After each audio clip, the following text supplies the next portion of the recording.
आनंद लो इस मदिरा का, इस उत्सव का, क्योंकि ये युद्ध तो आरंभ होने से पहले ही अंत हो गया। विजय हुई हमारी। सम्राट भगवान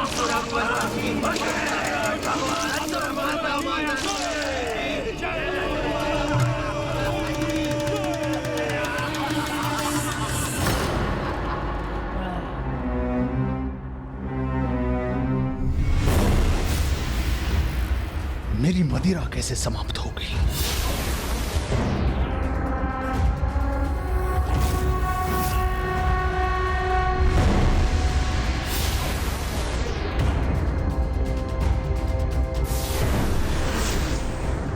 यहां सब कुछ सूखने क्यों लगा?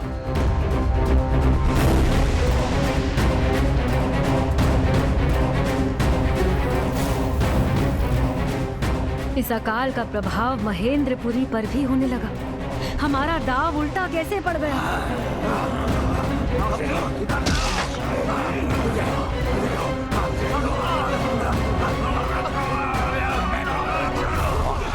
हमारी योजना का एक ऐसा प्रभाव है, ऐसा प्रतीत हो रहा है कि हमारा छोड़ा हुआ विषधर सांप हमें ही डसने लगा है। ये क्या हो रहा है?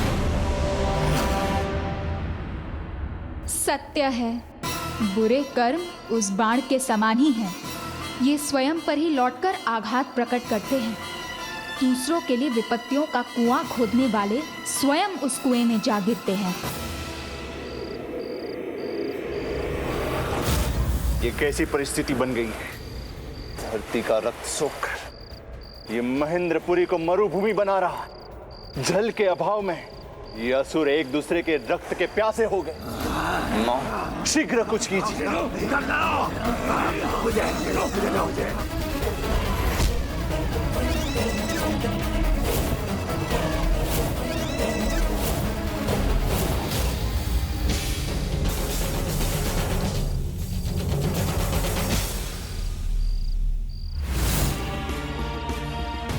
धरती के जल रत्न को व्यर्थ करने के पूर्व यदि उसके महत्व पर विचार न किया तो ऐसी दुर्दशा तो निश्चित ही है। आपने उचित कहा था। मां, विफल हो गई हमारी चाल। गजासुर द्वितीय हम पे ही भारी पड़ गया। न चाल विफल हुई है और न गजासुर द्वितीय।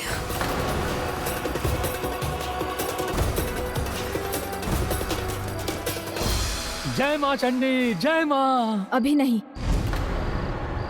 अभी संकट टला नहीं है। गजासुर द्वितीय का अंत नहीं हुआ है। देखिए, अभी अकाल समाप्त नहीं हुआ, अर्थात वो जो इस अकाल का कारण है अभी जीवित है।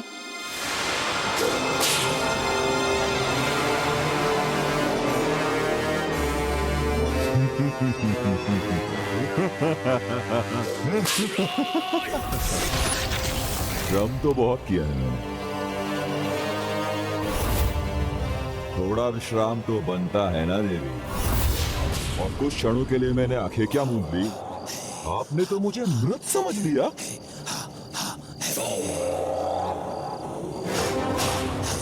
देवी, इतना सरल नहीं है मेरा अंत।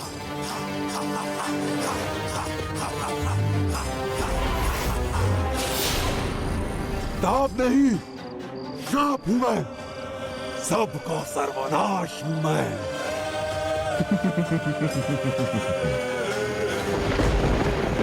माता कभी विफल नहीं हो सकती, उनसे कुछ भी छिपा नहीं है। किंतु इस दुष्ट की रहस्यमयी शक्ति की ओर कदाचित मुझे ही उनका ध्यान आकृष्ट करना होगा। देवी, सहस्त्र गजों के शक्ति के स्वामी गजासुर द्वितीय के समक्ष विफल हो गई तुम्हारी शक्ति, और अभी तो ये युद्ध का आरंभ मात्र है। अंत तो धरती के अंत के साथ ही होगा।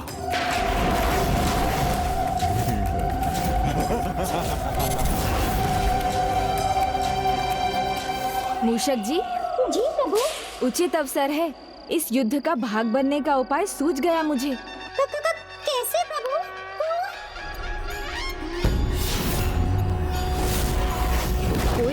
तभी सार्थक है जब उसमें जय और पराजय का निर्णय हो। युद्ध चलता रहे और कोई निर्णय ना हो तो ऐसे युद्ध का क्या लाभ। अच्छा गजमुख, उचित ही कहा तुमने। मैं इस देवी को विश्राम करने का पूर्ण अवसर दूंगा, इससे ये पुनः अपनी शक्ति एकत्रित कर सके और ये युद्ध अपने निर्णय की ओर बढ़ सके। विश्राम की आवश्यकता मुझे नहीं, तुम्हें है मूर्ख। नहीं, विश्राम की आवश्यकता नहीं है मुझे। मैं युद्ध के लिए तैयार हूँ। तो फिर आओ, मेरा वार स्वीकार करो। प्रभु, माँ क्रोध के कारण रुकने के लिए तैयार नहीं और ये दुष्ट अपने अहंकार के कारण। अब तो आपको ही अपनी बुद्धि और युक्ति का प्रयोग करना होगा प्रभु। जब बड़े क्रोध में हो तो उन तक अपनी बात बड़ी सावधानी से पहुंचानी चाहिए। मुझे कुछ ऐसा कहना होगा जिससे माता क्रोध में भी मेरा संकेत समझ जाए और ये अहंकारी मेरी युक्ति ना समझ पाए।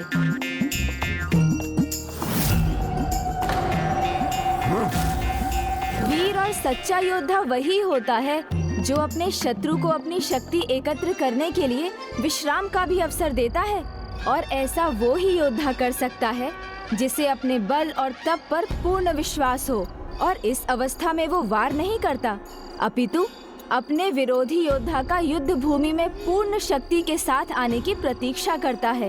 तभी योद्धा को अपनी जय का वास्तविक आनंद आता है। मैं तुम्हारा संकेत समझ गई पुत्र गणेश। यदि इस युद्ध विराम से तुम्हारा उद्देश्य पूर्ण होता है तो यही सही। सत्य है, मेरी शक्ति का वास्तविक प्रयोग, उसकी परीक्षा तभी होगी जब मैं इस देवी को इसकी पूर्ण शक्ति के साथ पराजित करूंगा। सोमनंदी जी,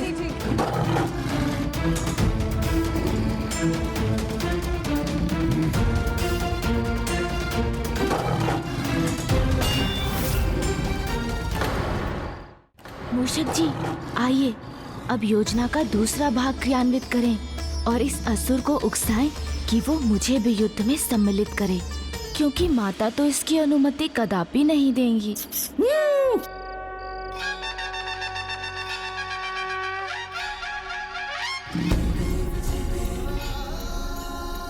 ये गजमुख बालक मेरी ओर क्यों बढ़ता चला आ रहा है? मूषक जी, आप बस चुपचाप खड़े रहिएगा, कुछ बोलिएगा नहीं।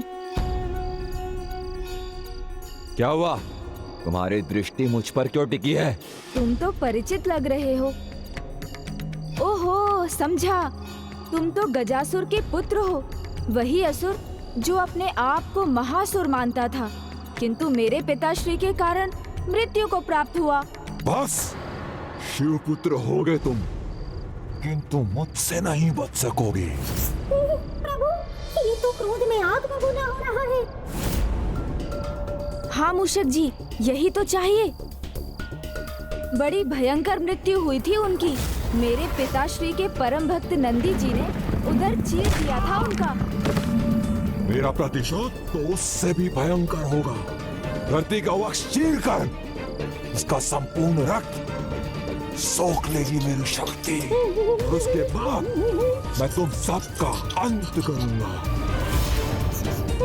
प्रभु, इसके बढ़ते क्रोध से तो मेरी प्यास और भी बढ़ रही है।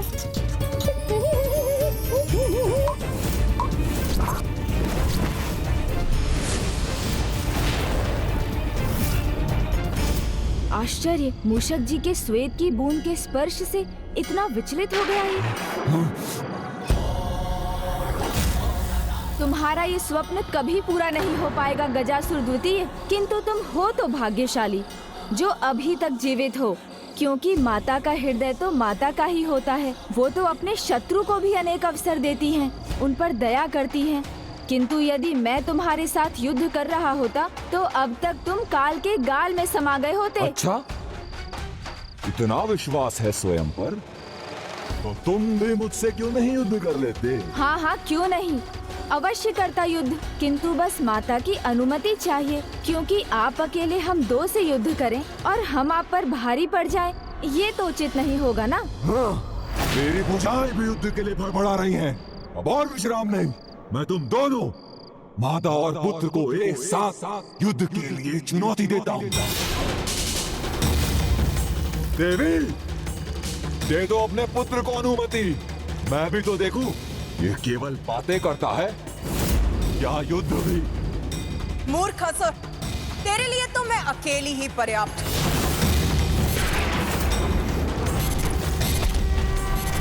चलो युद्ध आरंभ करो।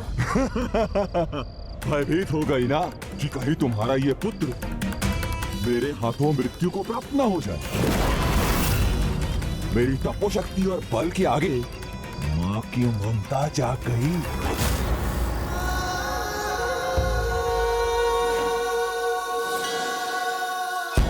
कदाचित तुम्हारी यही इच्छा है कि तुम्हारा अंत हम दोनों के हाथों से हो, तो उचित यही होगा।